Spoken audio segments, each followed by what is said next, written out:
You also have various melodies and tunes that you've purloined from various places, usually in your head, and folk tunes that reappear throughout the piece. Is that a part of a deliberate structure of melody? Yeah, well, you have to bring things back, I think, in a piece like this.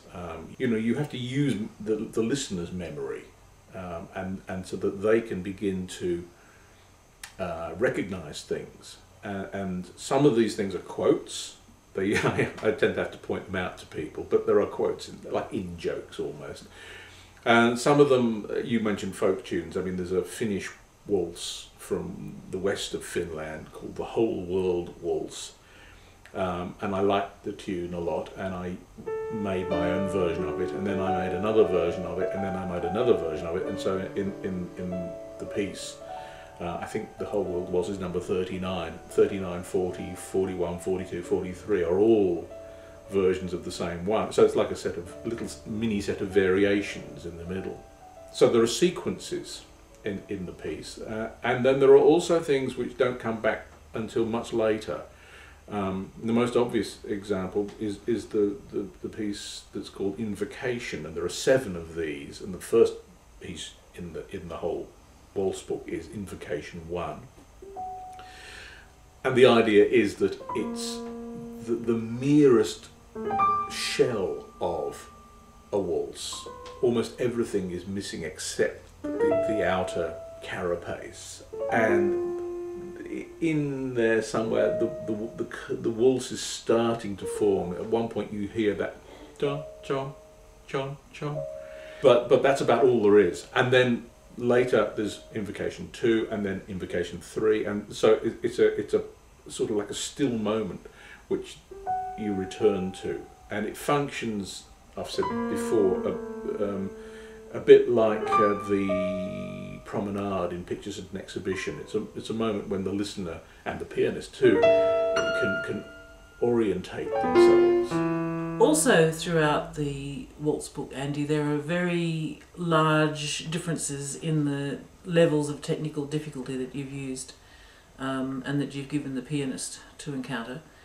Why have you done that?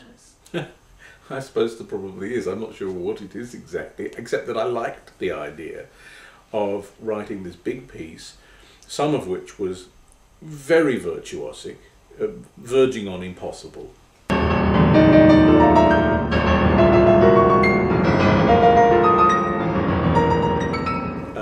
And some of which was incredibly simple, so simple that a beginner could play the waltzes.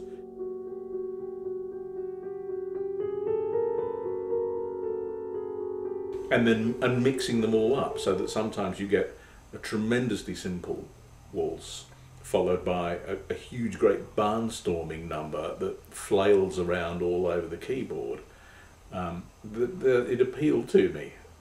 Andy, when one reads through the score, one cannot help but notice that various waltzes, but not all of them, have dedications to a rather diverse number of people.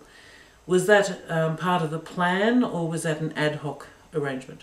It is total chance, totally haphazard. I mentioned before that these waltzes were written rather sporadically over 4.5 years, and during the course of that time, things happened. People were born, people died, people got married, including me, and I decided that some of these events could be sort of marked in passing in the Waltz book. I suddenly found myself writing a waltz, and I realised it was somebody's birthday that day, and so the waltz was dedicated to them. There isn't necessarily any connection between the person and the music, although occasionally maybe there's a little element of portraiture in there, but generally speaking it was just coincidence. And so you really do, in a sense, feel that the passing of time in the course of the Waltz book, because there are pieces in memoriam so and so, or pieces written for the birth of somebody, and there are little stories told as well. So there are all sorts of references, and as you mentioned earlier, there are references to other pieces of music. Some of them waltzes and some of them not. The Waltz Book was written for and dedicated to Ian Munro, and I'm wondering how much of Ian Munro is actually in the piece. There's a lot of Ian Munro in this work, and in particular in the recording. First of all, this was his idea, that I would write him a piece, and it was his idea also in the end that there should be 60 waltzes or 60 minutes. I'd suggested 17, and I'm not quite sure why I thought that 60 would be a good idea, but that was his idea.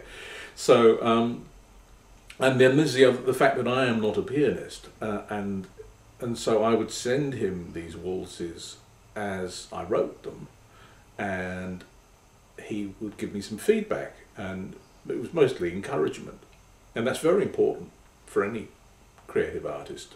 Encouragement, it's probably the most important thing of all. That kind of feedback is what keeps you going. And he would say things like, "Oh, have you been having piano lessons?" And I felt it was like a little feather in my cap.